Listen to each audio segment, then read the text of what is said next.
বন্ধুরা, আমি প্রিয়া চলে এসেছি নতুন একটি গল্প নিয়ে। তাই আজকের গল্পটি শোনার আগে অবশ্যই হেডফোন ব্যবহার করো, কেননা আজকের গল্পটি শুনলে তোমাদের দাঁড়িয়ে যাবে, তোমরা স্থির হয়ে থাকতে পারবে না। তাহলে চলো আজকের গল্পটি শুরু করি। আমি হাসান। কলকাতা থেকে দূরে এক অজপাড়াগাঁয়ে আমি আমার বাবা আমার সাথে থাকি। আমার বাবা একজন ব্যবসায়ী ও গ্রামের চেয়ারম্যান। বয়স ৫৫। আমার বয়স ৩৩। ১৫ বছর বয়সে আমার বাবার বিয়ে হয়েছিল। আমার এখন বয়স ১৮। আমার মায়ের নাম তানিয়া বেগম, আর ৫ গ্রামের মেয়েদের মতো কিন্তু খুবই লাজুক ও বোকা। আমাকে জ্ঞান হওয়ার পর থেকে এখনো উঁচু গলায় কথা বলতে শুনিনি। আর বাবাকে তো বাঘের মতো ভয় পায়। আমি খুবই ভালোবাসি বাবাকে। আমরা তার চেয়ে বহুগুণ ভালোবাসে আমায়।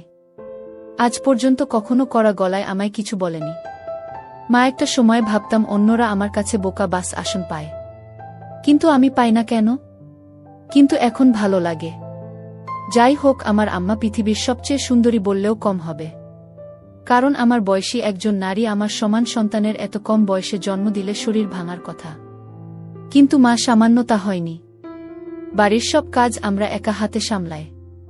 তবে ধানের বোতলে একজন কাকি এসে সাহায্য করে আমাকে। যাই হোক, আমার আম্মা বাড়িতে সালোয়ার কামিজ আর সুতির শাড়ি পরেন। আমার বাড়িতে এবং বাহিরের সব সময় নিজের পোশাক নিয়ে সংবেদনশীল। কখনো বাড়ির বাইরে যায় না। একান্ত প্রয়োজনে আব্বা নিয়ে না গেলেও বোরকা পরে যায়। আর বাড়িতে সর্বোচ্চ হলেও না বুকে গুলি কোমরে বেঁধে নেয়। আমার কাছে আমার সৌন্দর্য হঠাৎ করে প্রকাশ পায়। একদিন রাতে প্রস্রাবের চাপে ফেলে উঠে বাইরে যায়। আমাদের টয়লেট ঘর থেকে একটু দূরে। আব্বা আমার ঘরের সামনে দিয়ে যেতে হয়। তো আমি তাদের ঘরের সামনে আসতে একটা শব্দ পেলাম। শব্দটা বুঝতে পারছিলাম না, তবে আমাদের ঘর থেকে আসছে। ভালো মন্দ বিচার না করে কৌতূহলী হয়ে এগিয়ে জানালার কাছে এসে দাঁড়াতেই শব্দ কিসের বুঝতে পারি। কাঠের খাটের খচখচ শব্দ হচ্ছিল। আমার বুঝতে বাকি নেই কিসের কারণে শব্দ।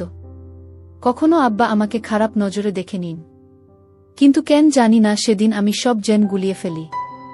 জানালায় হাত দিয়ে দেখি বন্ধ ভিতর থেকে। তাই হতাশ হলাম। কিন্তু হঠাৎ নজর পড়ল জানালার পাশ দিয়ে টিনের জোড়ায় কিছুটা ফাঁকা দিয়ে ভিতর থেকে আলো আসছে। আমি তাড়াতাড়ি চোখ রাখি তাতে। এরপর যা দেখলাম তা ছিল আমার রক্ত গরম করা দৃশ্য। আমি ওটা ভুলে প্রচণ্ড প্রস্রাব পাওয়ায় দৌড়ে টয়লেটে যায়। প্রস্রাব করে এসে আর একবার চোখ রাখলাম, কিন্তু এবার মনে একটা বজ্র পড়ল। আমার উপর এখন আবার শুয়ে আছে, কিন্তু আমার চোখ দিয়ে টপটপ করে পানি পড়ছে মাটিতে। এটা দেখে আমার বুকে প্রবল আঘাত পেলাম। আমার কাছে কেন? আমাকে প্রথম কাঁদতে দেখে আমার অস্থির লাগছিল। ইচ্ছে করছিল বুকে জড়িয়ে জিজ্ঞেস করি কেন কাঁদছ, কিন্তু পারলাম না। এদিকে আব্বা উঠে পড়ল আমার উপর থেকে। আমরা তখন এগিয়ে আসছিল দরজার দিকে। আমি তৈরি করে দৌড়ে নিজের ঘরে গিয়ে দরজা হালকা ভিড়ে উকি দিলাম। আমার ঘর থেকে বের হয়ে বাহিরে পুকুরের দিকে যাচ্ছে। আমার খুব ইচ্ছে করছিল আমার গোসল করা দেখা, কিন্তু সাহস করে উঠতে পারিনি। আম্মা ভেজা শরীরে আবার ঘরে ঢুকল। আমি সে রাতে হাত দিয়ে নিজেকে শান্ত রাখলাম। এতদিন মায়া মমতা মোদি আমার প্রতি যে শ্রদ্ধা ভক্তি ছিল তার সব এখন অন্য জোয়ারে ভাসতে লাগল। রাতে আমাকে নিয়ে স্বপ্নদোষ হল। পরদিন সকালে ঘুম থেকে উঠে দেখি আম্মা উঠোনে ধান শুকোচ্ছে। কাজের কাকিও এসেছে। ধর্নার সময় শাড়ি তুলে হাঁটু পর্যন্ত তুলে পা দিয়ে হাঁটাচলা করে ধান শুকান আমার দিকে তাকাতেই বুকে ধুকপুকানি বেড়ে গেল।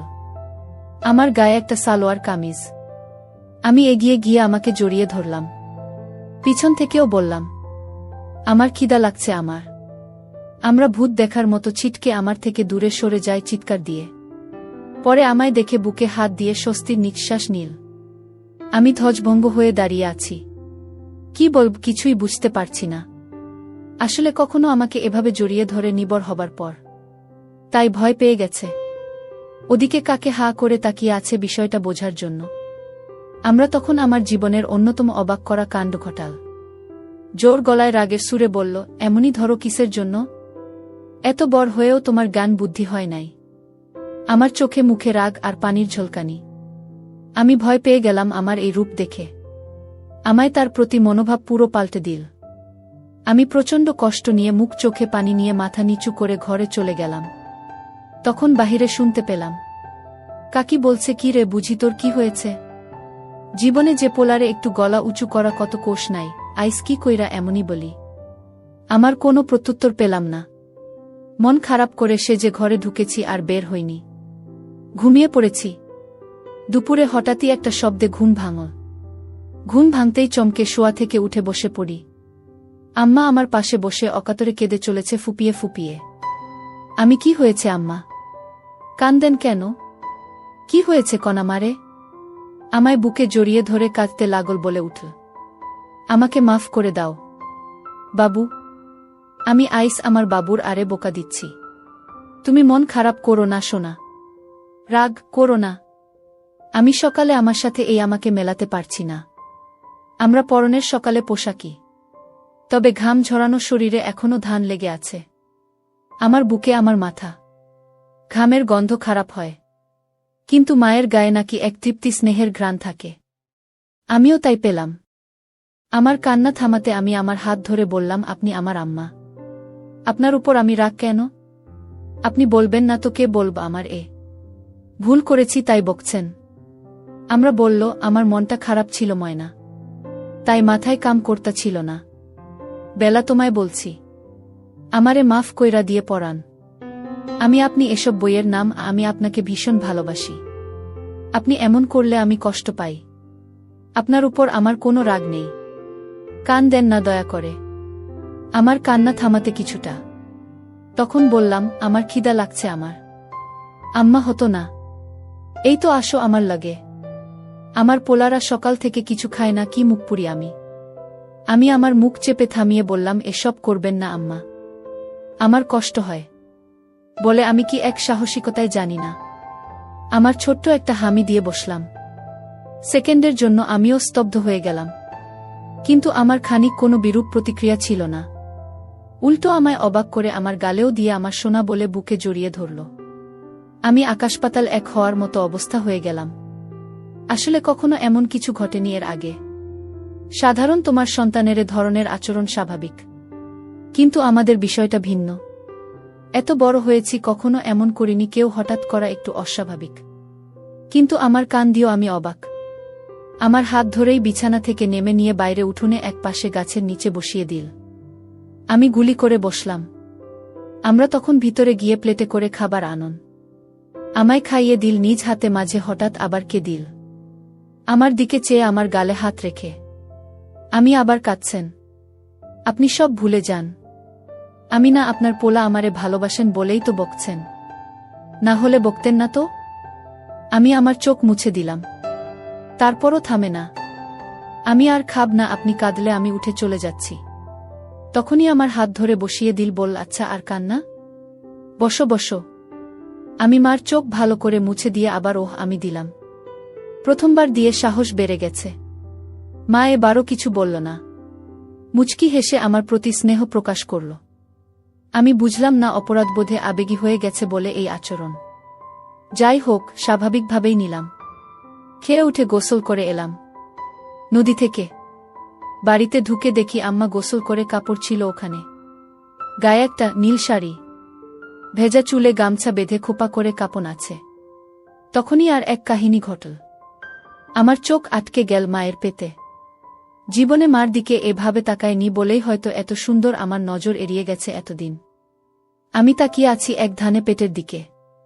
মা তখন আমায় দেখে ফেলে ও তাড়াহুড়া করে পেট ঢেকে ফেলে। আমার খুব লজ্জা পেয়ে বিষয়টাতে বিব্রত হলাম, মায়ের কাছে ধরা পড়ে। কিন্তু মা কিছু বলল না। কয়েকদিন চলে গেল। হঠাৎ আরেক দিন রাতে উঠেই টয়লেটে যায়। তখন আবার আমার কণ্ঠ ঘাটের কোচ শব্দ পেয়ে থমকে যায়। কেন জানি না, ভুলে গেছিলাম এই বিষয়টা। এই দুর্দিনের কথা ভেবে নিজেকে একবার গালি দিলেন কেন দেখলাম না। রীতিমতো জানালার পাশের ফাঁকা চোখ রাখতেই আবার সেই দৃশ্য।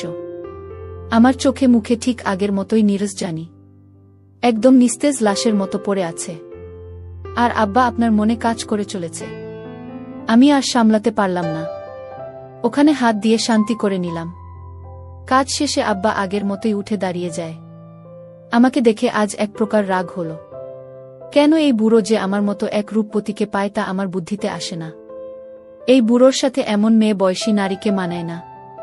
থলথলে ভুড়িওয়ালা পেট নিয়ে কোনো লাভই হচ্ছে না। তা ক্লাস 1-এর বাচ্চাদের ও বুঝতে বাকি থাকবে না। আমার খাট থেকে নেমে আঁচল ঠিক করতে লাগল। আমি বুঝলাম বের হবে। তাই দ্রুত ঘরে গিয়ে দরজায় উকি দিলাম। আমরা দরজা খুলে বের হল। দরজা খুলে হঠাৎ কেন জানি না থেমে গেল কিছু সময়। এরপর হঠাৎ মুচকি হেসে মুখটা লাজুকতা করে হাতে থেকে লজ্জা প্রকার দিল। আমি বুঝলাম না কেন এই কাণ্ড। মাত্র যে নারী তার অপূর্ণ কর্মকাণ্ড সেরেছে সে কিভাবে এমন খুশি। যাই হোক, 7-5 ভাবতে ভাবতে আমার আসার অপেক্ষা করছি। দেখি আম্মা বাথরুম থেকে ঘরের দিকে আসছে। এমন সময় আমার চোখ উল্টে যাবার জোগাড় হলো আমাকে এই অবস্থায় দেখেন। আমি কখনো কল্পনাও করিনি আমার এরূপ দর্শনের সৌভাগ্য আমার হবে। উঠোনের বাতি জ্বলছে। সেই আলোয় আমার গায়ে পানির বিন্দু চকচক করছে হীরের মতো। হঠাৎ আমার ঘরের সামনে এসে থেমে গেল। আমার দিকে আমার মুখ। আচমকা হাত তুলে আডমোড়া ভাঙার মতো করল। আর তার জন্য আরো ভাল লাগছিল। হঠাৎ আবার ঘুরে দাঁড়ালাম। এটা দেখে আমার ঘুম সারা বাড়ি অবস্থা। আম্মা ঘরের ভিতরে ঢুকে গেল। এদিকে আমার কি আর শান্ত থাকার জো আছে? আজও আমি হাত দিয়ে নিজেকে শান্ত করে নিলাম। সকালে উঠে দেখি অনেক বেলা। রোদের আলোয় ঘুম ভাঙল। উঠে বাইরে বেরিয়ে দেখি কাজের কাকি আর আমার গল্প করছে আর ধান সিদ্ধ করছে। আমি গিয়ে তাদের সামনে দাঁড়ালাম। কাকে বলল, আপনি উঠছেন? এত বেলা কইরা কেউ ঘুমায়? আমি মুচকি হাসলাম। আম্মা জামানি হাত মুখ ধুয়ে আস, খাইতে দিই বলেই আমায় অবাক করে দিয়ে কাকে সামনে আমার হাত ধরে নিজের দিকে টেনে হামি দিল ও মাথায় হাত বুলিয়ে দিল। আমি অবাক, ওর সাথে লজ্জাও পেলাম। কাকির সামনে বলে, আমি চলে যাই, হাত মুখ ধুয়ে শেখাই। গ্রামে একটু ঘুরে বাড়ি এসে দেখি কাকি চলে গেছে। আমরা বসে আছে মাদুর পেতে। আমি, আম্মা এমনি কইরা মানুষের সামনে এসব দেন কেন? আমার খিল খিল করে হেসে দিল, বল, ইস, স্মরণ পায় আমার মানিক। কেন খারাপ লাগে? আমি খারাপ কেন লাগবে? কিন্তু মাইন সামনে এসব ভাল লাগে না। আপনি এমন করবেন না। আমার ইচ্ছা ময়নার করুন না। এখন কি খাইবা? আমি মনে মনে বলি, তোমাকে খাব। কিন্তু তা তো আর বলা যাবে না।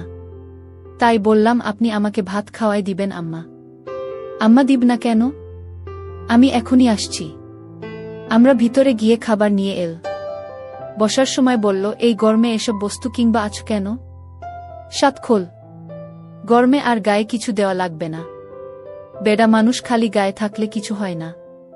আমি শার্ট খুলতে খুলতে একদম স্বাভাবিকতা নিয়ে প্রশ্ন করলাম, জেন বুধ ছেলে। আমি, আচ্ছা মা, আপনার গরম লাগে না? আপনার গায়ে তো আমার থেকেও বেশি কাপড়। আমরা মুচকি হেসে লোক নাগালে দিয়ে বল, বেশি মানুষের এমন কইরা থাকুন লাগে শোনা। আমি, কেন? বেড়া গো, শরীর আছে বেগনাই। এমন কেন? আমার প্রশ্ন শুনে মুখের ভাব ভিন্ন রহস্যময় করল। কিন্তু উত্তর দিয়ে বলল, কিছু কারণ আছে। সোনা বেরি আরবের আগত এক না। তুমি খালি গায়ে থাকলে কোনো কিছুই হইব না।